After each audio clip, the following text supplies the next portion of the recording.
here at PayCrete LLP. Thanks for joining me. I just wanted to give you guys a quick rundown. You've just gotten started in PayCrete. Um, you're done registering. You're done at your account page. Now it brings you here. Everything is zero. Um, you're probably wondering what to do next. So let's get started. So up top it says again my company name, my account number.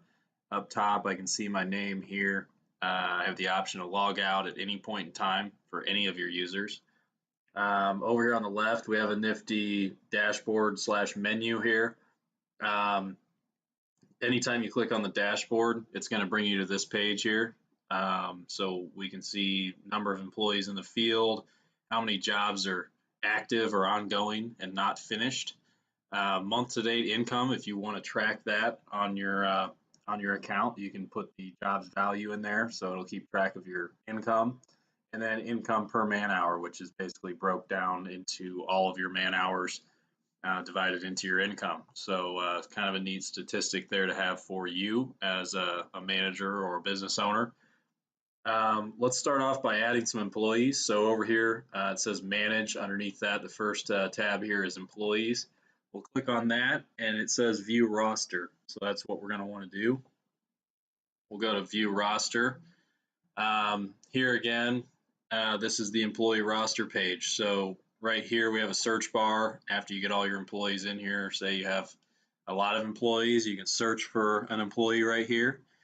So the first row here is where it's always going to be a blank row. So if you want to add an employee or hire an employee, here's where you would input their information. Now right now, all I have here is just myself, John Doe. I have my phone number in here, which I can edit at any point in time. I have my position, which I can edit at any point in time. I have my pay rate in here, which I can change by using these arrows, or I can simply backspace and change it that way. So if you need to give somebody a pay raise or a pay altercation, you can change that right here. Hire date, I'll say that I was hired on January 1st, 2017, just for simplicity's sake. Termination date, we'll leave that empty, and I'll get to that in a moment.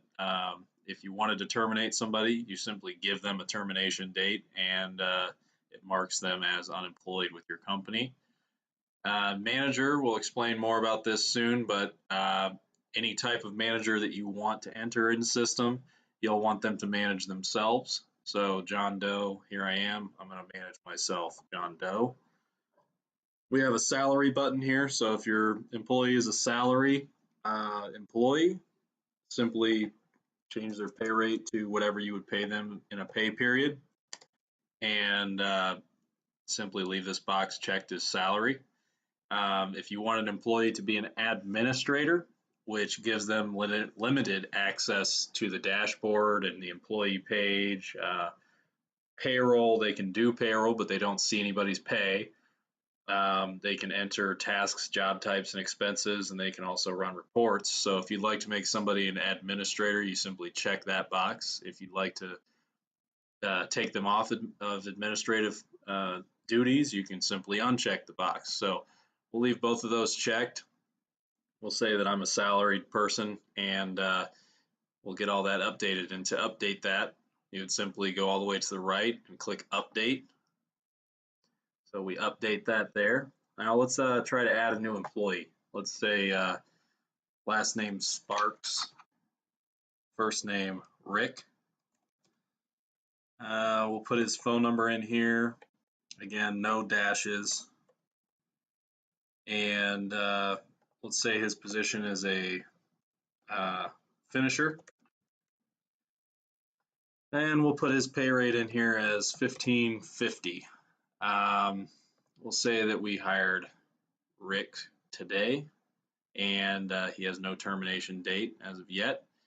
And we do not want this employee to be a user or a manager, I should say. So let's just go ahead and leave that blank. So by leaving that blank and leaving these others blank, I'm basically adding a basic employee here with Rick Sparks. So all I would do then is at the very end of the row, all the way on the right, there's a button that says hire. correlates directly with this row here, so I'm going to click hire. All right, now you'll see Rick Sparks is down here just beneath John Doe. So Rick is in here as a finisher, his phone number is here, his pay rate is right, and I can edit any of this at any point in time by just changing any of the information here and clicking update all the way on the right. Now let's add another employee. Let's say Swanson Joe as first name. Again, we'll put another phone number in here. And this time we'll say he's a carpenter. And his pay rate, we'll say $16 per hour. So this is where you would put their hourly rate. Again, unless they're a salaried employee, which you would put their salary that you pay them in your pay period. Let's say that this person was hired on the 5th. And let's go ahead and say we want to make Joe Swanson a manager. Well, let's leave that blank for now, but this person is hourly, so we'll leave the salary box unchecked. So that just means that it's computing this person as being hourly at this rate. Let's go ahead and make him an admin though.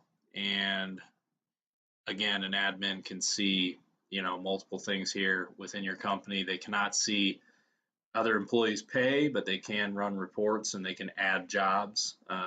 They can add tasks and job types and expenses. So let's make Joe an admin here and click hire. Now let's make Joe, let's say we want to make him a user. And when we make someone a user, when I hover over this button, it says give employee login privileges. Their username is their phone number there, and their password is their last name. So again, a little hard to forget there with it being your phone number and your last name. Those are two things that not many people forget. So again, Joe's username is going to be his phone number and his password is going to be his last name. So let's click this button and make him a user.